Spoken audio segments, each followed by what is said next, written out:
Assalamualaikum warahmatullahi wabarakatuh. Salam sejahtera untuk kita semua. Yang terhormat kepada Bapak Fajar Saiful Akbar selaku dosen pengampu mata kuliah akuntansi sektor publik kelas C beserta teman-teman sekalian. Terima kasih atas waktu yang telah diluangkan untuk kami sehingga kami selaku kelompok 3 bisa memaparkan materi terkait laporan keuangan pemerintah pusat. Sebelum masuk ke materi, ada baiknya kami selaku kelompok 3 atau kelompok penyaji untuk memperkenalkan diri terlebih dahulu. Anggota pertama ada Puspita Dwi Firnanda dengan MPM 127, lalu yang kedua ada Syafira Aisyah Maharani dengan MPM 130, lalu yang ketiga ada Aisyah Regina Algindi dengan MPM 137, dan yang terakhir ada Fania Salsabila dengan MPM 144. Baik, materi pertama adalah terkait pengertian laporan keuangan. Jadi, laporan keuangan ini adalah catatan informasi keuangan suatu perusahaan pada suatu periode akuntansi yang dapat digunakan untuk menggambarkan kinerja perusahaan tersebut. Laporan keuangan ini meliputi segala aspek yang berkaitan dengan penyediaan dan penyampaian informasi keuangan. Aspek-aspek yang dimaksud tersebut antara lain lembaga yang terlibat seperti penyusunan standar, badan pengawas dari pemerintah dan atau pasar modal, organisasi profesi, serta entitas pelapor. Peraturan yang berlaku termasuk PABU, yaitu Prinsip Akuntansi Berterima Umum, atau GAAP, yaitu Generally Accepted Accounting Principle. Lalu yang selanjutnya ada pedoman penyusunan laporan keuangan bagi organisasi sektor publik.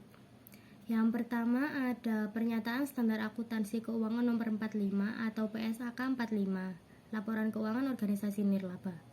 Menurut PSAK Nomor 45 ini, tujuan utama dari laporan keuangan adalah untuk menyediakan informasi yang relevan demi memenuhi kepentingan pemberi sumber daya yang tidak mengharapkan pembayaran kembali anggota, kreditur, dan pihak lain yang menyediakan sumber daya bagi entitas nirlaba. Lalu yang kedua ada Standar Akuntansi Pemerintah atau SAP yang dituangkan dalam Peraturan Pemerintah Nomor 24 Tahun 2005. Pedoman ini berisi persyaratan yang mempunyai kekuatan hukum dalam upaya meningkatkan kualitas penyajian laporan keuangan pemerintah di Indonesia. PP Nomor 24 Tahun 2005 ini terdiri dari pengantar, kerangka konseptual, dan 11 pernyataan standar akuntansi pemerintahan atau PSAP. 11 pernyataan standar akuntansi pemerintahan tersebut berisi yang pertama ada PSAP 1 tentang penyajian laporan keuangan, PSAP 2 tentang laporan realisasi anggaran, PSAP 3 tentang laporan arus kas, PSAP 4 tentang catatan atas laporan keuangan, PSAP 5 tentang akuntansi persediaan, PSAP 6 tentang akuntansi investasi, PSAP 7 ada tentang akuntansi aset tetap, PSAP 8 tentang akuntansi konstruksi dalam pengerjaan, PSAP 9 tentang akuntansi kewajiban, PSAP 10 tentang koreksi kesalahan, perubahan kebijakan akuntansi dan peristiwa luar biasa, dan PSAP yang ke-11 tentang laporan keuangan konsolidasian. Lalu selanjutnya ada jenis laporan keuangan pemerintah pusat. Yang pertama adalah laporan realisasi anggaran. Laporan ini berisi tentang informasi mengenai realisasi pendapatan belanja dan pembiayaan dari suatu entitas yang dibandingkan dengan anggaran pendapatan, belanja, dan pembiayaan. Laporan ini dapat dijadikan prediksi tentang sumber daya ekonomi yang akan diterima untuk mendanai kegiatan pemerintah pusat dan daerah, serta resiko ketidakpastian atas sumber daya ekonomi tersebut.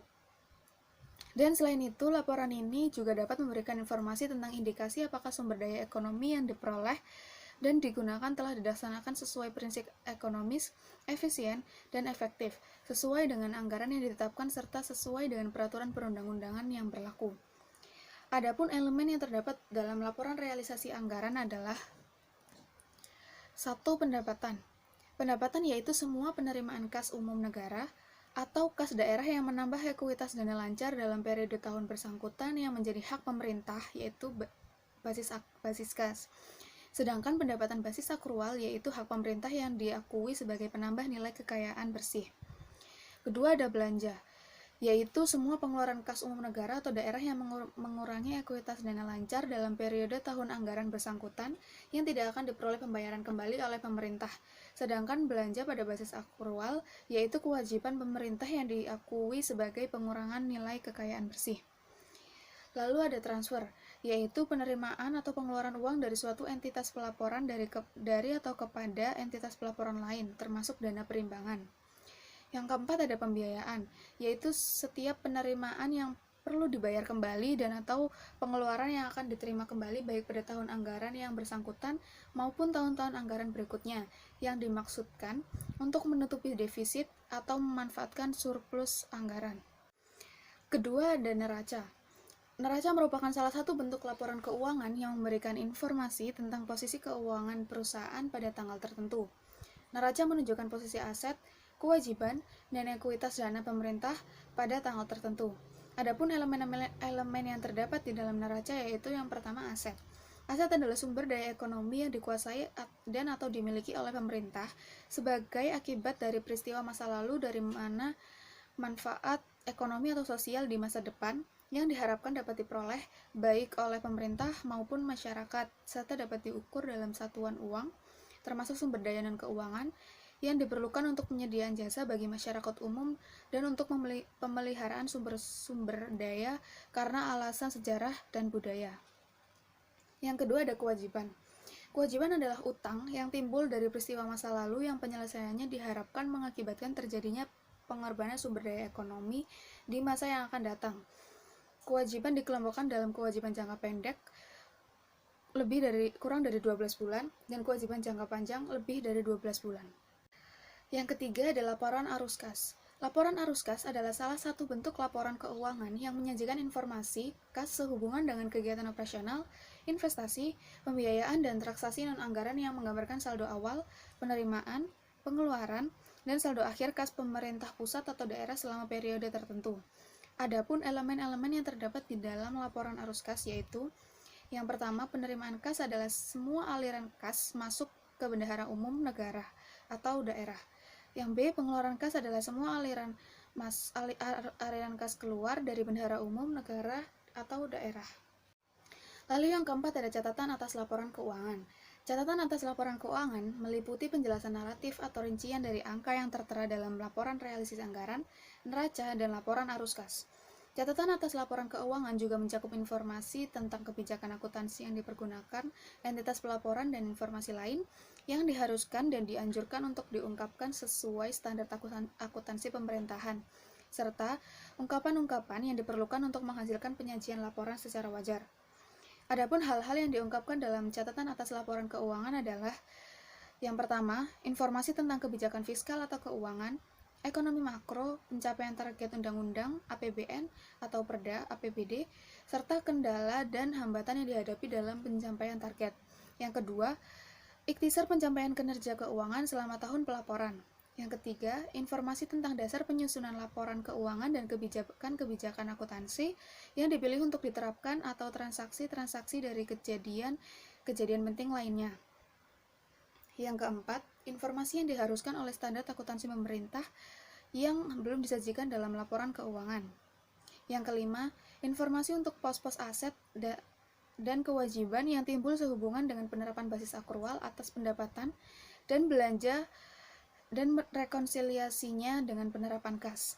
Yang keenam, informasi tambahan yang diperlukan untuk penyajian wajar dan tidak disajikan dalam laporan keuangan. Selanjutnya yaitu tentang pengguna laporan keuangan pemerintah pusat.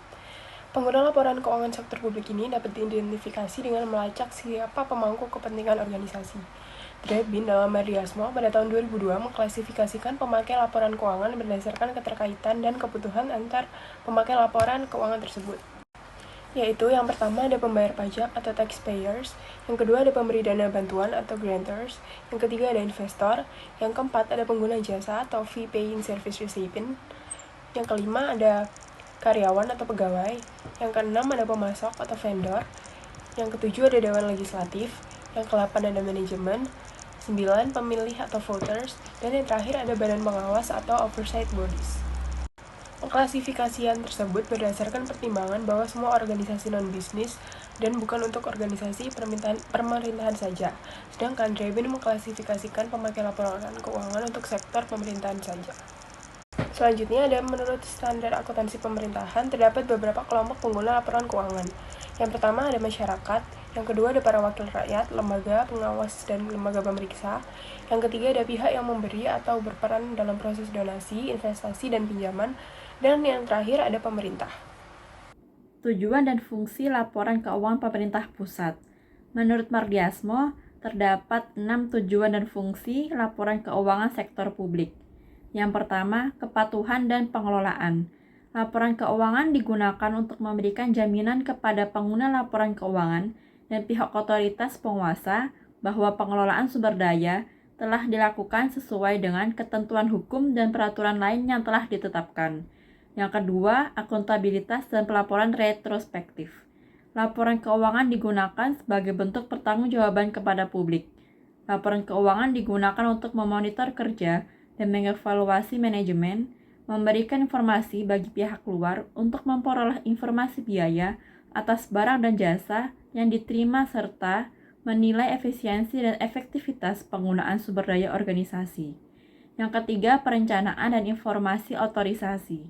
Laporan keuangan digunakan sebagai dasar perencanaan kebijakan dan aktivitas di masa yang akan datang, serta memberikan informasi pendukung terkait otorisasi penggunaan dana. Yang keempat, kelangsungan organisasi. Laporan keuangan digunakan untuk menentukan suatu organisasi atau unit kerja dapat meneruskan dan menyediakan barang dan jasa di masa yang akan datang. Yang kelima, hubungan masyarakat. Memberikan kesempatan untuk mengemukakan pernyataan atas prestasi yang telah dicapai, serta sebagai alat komunikasi dengan publik dan pihak-pihak lain yang berkepentingan. Dan yang terakhir, sumber fakta dan gambaran.